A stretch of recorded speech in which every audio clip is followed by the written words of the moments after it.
So you did it. You worked hard, you saved up, and now you've got that first $1,000 sitting in your bank account. It feels amazing, right? But it also brings up that huge question: what do I do now? In this explainer, we're going to break down exactly how to take that first grand and turn it into a real wealth building plan, step by simple step. And hey, if you're feeling a little overwhelmed or even kind of frozen, you are not alone. Seriously, most people get right here and just stop.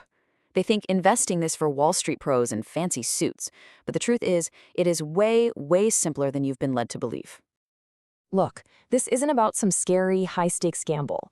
Investing that first thousand is one of the most powerful and empowering steps you can take for your financial future. Getting this right really does set the stage for everything else to come.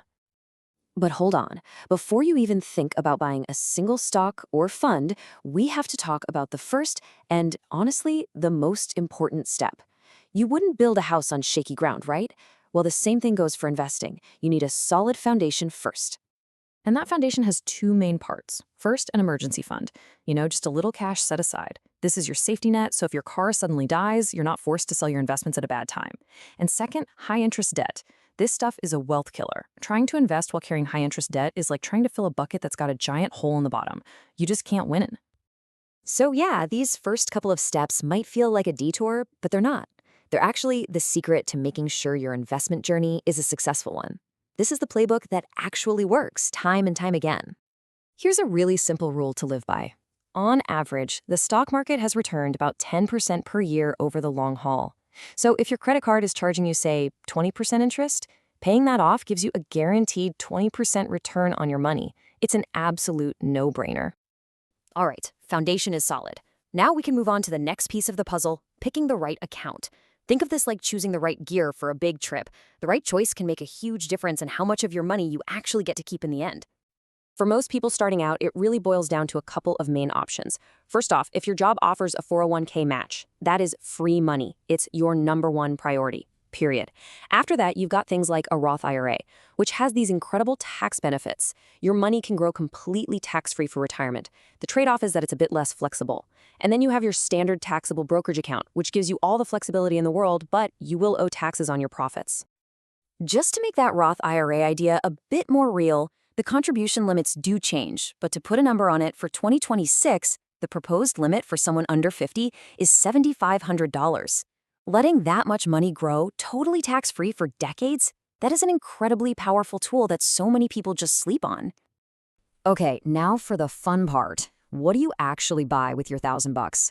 Let's put together a simple, winning portfolio. And you're about to see that the smartest way to do this is often the most straightforward way. But first, let's talk about what not to do. Please, avoid day trading. Avoid picking that one single stock your buddy told you about. And definitely avoid following whatever is getting hyped up on social media. These are the classic traps that cost new investors a ton of money. We're here to build wealth for the long term, not to gamble. So what is the smart move? It's something called an index fund.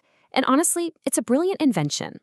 Instead of trying to find that one winning needle in a giant haystack, an index fund just lets you buy the entire haystack. You get to own a tiny little piece of hundreds or even thousands of the biggest, most successful companies all at once. And here's what that can look like. This is a super simple but really powerful three-fund portfolio. You could put, say, 60% in a US stock index for growth, 30% in an international stock index to get that global exposure, and maybe 10% in bonds just for a little bit of stability.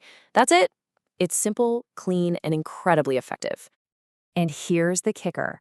This simple, some might even say boring strategy of just buying and holding index funds has historically outperformed about 90% of the highly paid professionals. They spend all day, every day trying to beat the market, and this simple approach just does. It's amazing. Now, you might be thinking, but a share of some of those big companies costs hundreds of dollars. And you're right, but that doesn't matter anymore. Thanks to something called fractional shares, you can buy just a little slice of a share for a few bucks. It makes this whole strategy accessible to absolutely everyone. Okay, so you've built your foundation, you've picked your account, you've chosen your investments. The last step, the one that ties it all together, is making this a consistent habit. And the best way to do that? Put the whole thing on autopilot. The key idea here has a fancy name, dollar cost averaging. But don't let that scare you. It's super simple.